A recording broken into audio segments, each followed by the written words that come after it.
Hi అండి, నమస్తే. Welcome to Vishala ideas YouTube channel. Chocolate గనాచ్ని కేక్ డెకరేషన్స్లో కామన్గా యూస్ చేస్తూ ఉంటారు.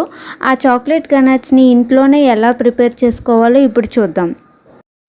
ముందుగా ఈ ఛానల్ ఎవరైనా సబ్స్క్రైబ్ చేసుకోకుండా చూసినట్లయితే సబ్స్క్రైబ్ చేసుకోండి అండ్ ఈ వీడియోని లైక్ చేయండి. ఫస్ట్ ఈ ప్రిపరేషన్ కోసం ఒక బౌల్ తీసుకొని అందులో పావు కప్పు అన్స్వీటెడ్ కోకోవా పౌడర్ని తీసుకోవాలి. నెక్స్ట్ అందులోనే 2 టేబుల్ స్పూన్స్ కార్న్ ఫ్లోర్ వేసుకోవాలి. నెక్స్ట్ చిటికెడు సాల్ట్ వేసుకోవాలి. నెక్స్ట్ వీటన్నిటిని బాగా మిక్స్ చేసి బాగా జల్లించి పెట్టుకోవాలి. ఇలా జల్లించిన తర్వాత అందులో 3/4 కప్పు షుగర్ని యాడ్ చేసుకోవాలి. మీకు స్వీట్నెస్ ఎక్కువ కావాలనుకుంటే 1 కప్ వరకు వేసుకోవచ్చు.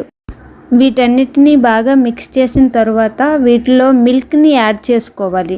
ఆ మిల్క్ని కొంచెం కొంచెంగా యాడ్ చేసుకుంటూ కలుపుతూ ఉండాలి. నాకైతే ఇక్కడ 3/4 కప్పు వరకు మిల్క్ పట్టింది. వీడియోలో చూపించిన విధంగా ఉండలు లేకుండా కలుపుకోవాలి. తర్వాత స్టవ్ మీద సిమ్లో పెట్టి బాగా కలుపుతూ ఉండాలి.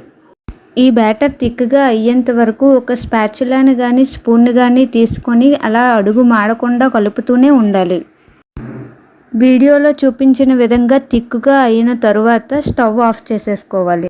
స్టవ్ ఆఫ్ చేసిన తర్వాత ఇందులో 1 టేబుల్ స్పూన్ బటర్ని యాడ్ చేసుకొని మిక్స్ చేసుకున్నట్లయితే ఈ క్రీమీ టెక్స్చర్ అనేది షైనింగ్గా కనిపిస్తుంది.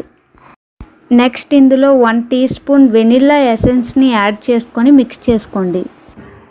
నెక్స్ట్ ఇది పూర్తిగా చల్లారిన తర్వాత దీన్ని కేక్ డెకరేషన్స్కి యూస్ చేసుకోవచ్చు. దీన్ని ఎయిర్ టైట్ కంటైనర్లో స్టోర్ చేసుకొని డీప్ ఫ్రిడ్జ్లో స్టోర్ చేసుకుంటే సరిపోతుంది. ఈ చాక్లెట్ గనాచ్ని యూస్ చేసి మనం కేక్ని మనకు నచ్చిన విధంగా డెకరేట్ చేసుకోవచ్చు. ఈ చాక్లెట్ గనాచ్ని యూస్ చేసి నేను ఈ కేక్ని ఎలా డెకరేట్ చేశానో నెక్స్ట్ వీడియోలో అప్లోడ్ చేస్తాను.